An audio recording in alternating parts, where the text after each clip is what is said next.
नहमदुहु व नसल्ली अला रसूलिहिल करीम अम्मा बाद फ़ाऊज़ु बिल्लाहि मिनश शैतानिर रजीम बिस्मिल्लाहिर्रहमानिर्रहीम रब्बिश इश्रह ली सदरी व यस्सिर ली अमरी वहलुल उक़दतम मिन लिसानी यफ़क़हू क़ौली। अस्सलामु अलैकुम व रहमतुल्लाहि व बरकातुहू। सिरात मुस्तक़ीम में आप सबको खुशामदीद। पिछले सबक में हमने पढ़ा था कि अल्लाह ताला फरमाते हैं कि शैतान चाहता है कि शराब और जुए के ज़रिए तुम्हारे दरमियान दुश्मनी और बुग़्ज़ डाल दे और तुम्हें अल्लाह के ज़िक्र से और नमाज से रोक दे, तो क्या तुम बाज़ आते हो? फिर अल्लाह ताला फरमाते हैं कि अल्लाह की इताअत करो और इसके रसूल की इताअत करो और इन चीज़ों से बचो। फिर अगर तुमने हुक्म ना माना तो जान लो कि हमारे रसूल पर तो वाज़िह तौर पर पहुँचा देने की ज़िम्मेदारी है। फिर अल्लाह ताला फरमाते हैं कि जो लोग ईमान लाए और उन्होंने नेक अमल किए, इन्हें इस बात पर कुछ गुनाह नहीं होगा कि वो तहरीम शराब से पहले जो कुछ शराब पी चुके, हाँ अगर वो आइंदा परहेज़ करें और ईमान ले आएँ, ये शर्त है, और नेक अमल करें और तक़वा इख्तियार करें। फिर जिस चीज़ से रोका जाए इससे बचे रहें और नेकी करें, क्योंकि अल्लाह नेकी करने वालों को दोस्त रखता है। फिर अल्लाह ताला फरमाते हैं कि ऐ ईमान वालों, अल्लाह ऐसे शिकार के ज़रिए तुम्हारी आजमाइश करेगा जो तुम्हारे हाथों और नेज़ों की ज़द में हो, ये देखने के लिए कि कौन ग़ाइबाना तौर पर अल्लाह से डरता है। फिर इसके बाद भी अगर किसी ने हदूदुल्लाह से तजावज़ किया तो इसके लिए दुख देने वाला अज़ाब तैयार है। फिर अल्लाह ताला फरमाते हैं ईमान वालों से मुखातिब होते हुए कि तुम एहराम की हालत में शिकार ना मारो, और जिसने दीदा दनिस्ता शिकार मारा तो इसका बदला मवेशियों में से इसी शिकार के हम पल्ला जानवर है जिसका फ़ैसला तुम में से 2 आदिल आदमी करें, और यह जानवर काबा ले जाकर कुर्बानी की जाए, या चंद मस्कीनों को इसका खाना खिलाया जाए, या इसके बराबर रोज़े रखना इसका कफ़ारा है। यह इसलिए कि वह इस काम की सज़ा चखे जो कुछ इसके हुक्म से पहले हो चुका। अल्लाह ने इसे माफ़ कर दिया, और जो अब ऐसा करेगा, अल्लाह ताला की हदूद से तजावज़ करेगा, तो इसका बदला अल्लाह ताला इसको देकर रहेगा, और अल्लाह ताला गालिब और बदला लेने की ताकत रखता है। हमारा आज का सबक आयत नंबर 96 से लेकर आयत नंबर 100 तक है। तो आज का सबक शुरू करते हैं। बिस्मिल्लाहिर्रहमानिर्रहीम। उहिल्ल लकुम सैदुल बहरी व तआमुहु माताअन लकुम वलिस्सियाराति व हुर्रिम अलैकुम सैदुल बर्रि मा दुमतुम हुरुमा वत्तकुल्लाहल्लज़ी इलैहि तुहशरून। तुम्हारे लिए समंदर का शिकार और इसका खाना हलाल किया गया है, तुम भी इससे फ़ायदा उठा सकते हो और काफ़िले वाले ज़्यादा राह भी बना सकते हैं। अलबत्ता जब तक हालत एहराम में हो तो खुश्की का शिकार तुम्हारे लिए हराम किया गया है, और अल्लाह के अहकाम की खिलाफ वर्जी करने से बचते रहो जिसके हजूर तुम जमा किए जाओगे। ये इजाज़त महरम और गैर महरम सबको है, यानी जिन्होंने एहराम बांधा हुआ है उनको भी इजाज़त है और जिन्होंने नहीं बांधा उनको भी इजाज़त है। सिर्फ खुश्की के जानवर का शिकार नहीं किया जा सकता। समंदर के शिकार की इजाज़त यहाँ पर अल्लाह ताला दे रहे हैं। अगर समंदर में ज़ादिरा ख़त्म हो जाए तो समंदर में मज़ीद ज़ादिरा का हसूल खुश्की की निस्बत बहुत ज़्यादा मुश्किल है। ये अल्लाह ताला की मसलहत हो सकती है। इस आयत की रूह से तमाम समंदरी जानवर हलाल हैं, अलबत्ता मेंढक और मगरमच्छ या इसी कबील का कोई और जानवर जो पानी और खुश्की दोनों जगह ज़िंदा रह सकता है, इसकी हिल्लत में इख्तलाफ है।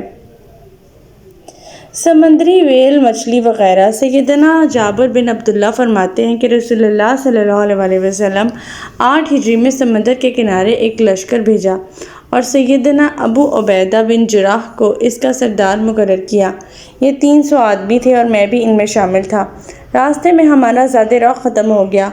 अबू उबैदा ने हुक्म दिया कि सब लोग अपना अपना तोशा लाकर इकट्ठा करें। ऐसा किया गया तो कुल ज़ादिरा खजूर के 2 थैले जमा हुए। अबू उबैदा इनमें से हमको थोड़ा थोड़ा दिया करते थे, हत्ता कि वो भी ख़त्म होने को आए तो फ़ीकस एक खजूर यौमिया देने लगे। वहाब कहते हैं कि मैंने पूछा, एक खजूर से तुम्हारा क्या बनता होगा? उन्होंने कहा, जब ये भी ना रही तब हमें मालूम हुआ कि वो एक खजूर भी गनीमत थी। फिर जब हम समंदर पर पहुँचे तो देखा कि पहाड़ की तरह एक बहुत बड़ी मछली पड़ी है। लश्कर के लोग 18 दिन तक इसी में से खाते रहे। फिर अबू उबैदा ने हुक्म दिया, इसकी 2 पसलियाँ खड़ी की गईं तो ऊँट इनके नीचे से निकल गया और पसलियों की बुलंदी तक ना पहुँच सका, यानी कि इतनी बड़ी वो मछली थी। आयत नंबर 97। जअलल्लाहुल क़अबतल बैतल हराम قياما للناس والشهر الحرام والهدي والقلائد ذلك لتعلموا أن الله يعلم ما في السماوات وما في الأرض وأن الله بكل شيء عليم۔ اللہ تعالیٰ نے کعبہ کو، جو قابل احترام گھر ہے، لوگوں کے لیے امن اور جمعیت کے قیام کا ذریعہ بنا دیا ہے، اور حرمت والے مہینے کو اور قربانی کو اور پٹے والے جانوروں کو بھی، تاکہ تمہیں معلوم ہو جائے کہ اللہ آسمانوں اور زمین میں موجود تمام چیزوں کے حالات خوب جانتا ہے، نیز یہ کہ اللہ کو ہر چیز کا علم ہے۔ الناس سے مراد اس دور کے اور اس سے پہلے پچھلے قیامت تک سب لوگ مراد لیے جائیں گے۔ اس صورت میں اس کا معنی یہ ہوگا کہ کعبہ کا وجود کل عالم کے لیے قیام اور بقا کا باعث ہے، اور دنیا کا وجود اسی وقت تک ہے جب تک خانہ کعبہ اور اس کا احترام کرنے والی مخلوق موجود ہے۔ سیدنا ابو ہریرہ فرماتے ہیں کہ رسول اللہ صلی اللہ علیہ وسلم نے فرمایا، قیامت کے قریب ایک چھوٹی پنڈلیوں والا حقیر حبشی کعبہ کو ویران کرے گا، اور یہ بخاری کی حدیث ہے۔ اس حدیث سے ضمناً یہ بات معلوم ہوتی ہے کہ اس سے پہلے کوئی مضبوط اور طاقتور دشمن کعبہ کو ختم کرنے کے ناپاک عزائم میں کامیاب نہ ہو سکے گا، اور اللہ تعالیٰ جس طرح اصحاب الفیل کو ذلیل اور ناکام بنا دیا تھا، ایسے ہی ہر اس شخص کو یا قوم کو یا حکومت کو ہلاک کر دے گا جو کعبے کی تعظیم کو مذموم کرنے کی حرکت کرے گی۔ کچھ لوگوں کا کہنا ہے کہ الناس سے مراد صرف عرب کے لوگ لیے جائیں گے جو حرمت والے مہینوں میں بڑی آزادی سے سفر کرتے تھے، بالخصوص جب وہ قربانی کے پٹے والے جانور بھی بالغرض قربانی ساتھ لے جا رہے ہوں، کیونکہ سب قبائل عرب ایسے جانوروں کا احترام کرتے تھے۔ یہ سب کچھ کعبہ کے تقدس کی بنا پر ہوتا تھا۔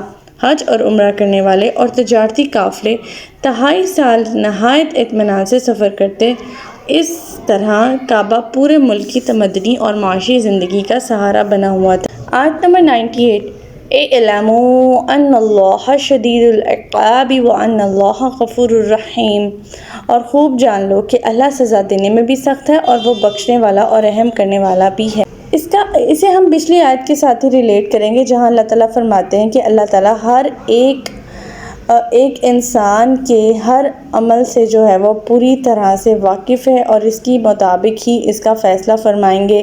یا تو اسے سزا ملے گی، یا تو اس پہ اللہ تعالیٰ رحم فرمائیں گے اور اسے بخش دیں گے، کیونکہ اللہ تعالیٰ سب لوگوں کے حالات سے پوری طرح سے واقف ہیں۔ آیت نمبر 99، ما علی الرسول الا البلاغ واللہ یعلم ما تبدون وما تکتمون۔ رسول کے ذمہ تو صرف پیغام پہنچانا ہے، اور جو کچھ تم ظاہر کرتے ہو یا چھپاتے ہو اللہ اسے خوب جانتا ہے۔ یعنی رسول کی ذمہ داری صرف اللہ کے احکام پہنچا دینے تک ہے، آگے ان احکام کی فرمانبرداری کی ذمہ داری تم پر ہے۔ اگر تم نافرمانی کرو گے تو رسول تمہاری اس نافرمانی سے بری الذمہ ہوتا ہے۔ اللہ تمہارے ظاہری اعمال کے علاوہ تمہارے باطنی خیالات تک سے واقف ہے، تو کیا تم اس کی اطاعت کا جذبہ اب بھی نہیں رکھتے؟ آیت نمبر 100، قُلْ لَا يَسْتَوِي الْخَبِيثُ وَالطَّيِّبُ وَلَوْ أَعْجَبَكَ كَثْرَةُ الْخَبِيثِ فَاتَّقُوا اللَّهَ يَا أُولِي الْأَلْبَابِ لَعَلَّكُمْ تُفْلِحُونَ۔ آپ ان سے کہیے کہ پاک اور ناپاک ایک جیسے نہیں ہو سکتے، خواہ ناپاک کی کثرت تمہیں بھلی معلوم ہو، لہٰذا عقل والو اللہ سے ڈرتے رہو تاکہ تم کامیاب ہو سکو۔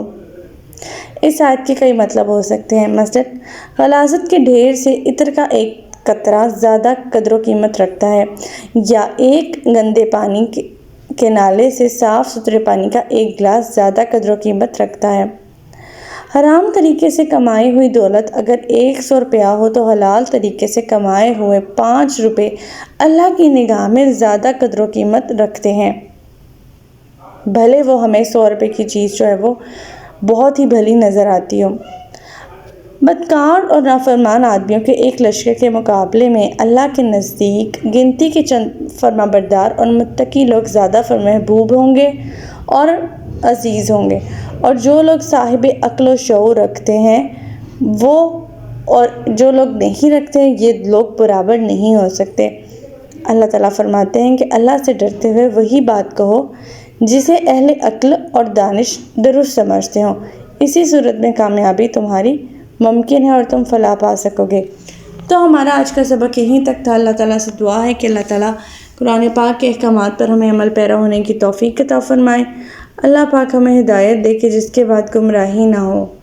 ربنا لا تزغ قلوبنا بعد إذ هديتنا وهب لنا من لدنك رحمة إنك أنت الوهاب سبحانك اللهم وبحمدك أستغفرك وأتوب إليك۔ السلام علیکم ورحمۃ اللہ وبرکاتہ۔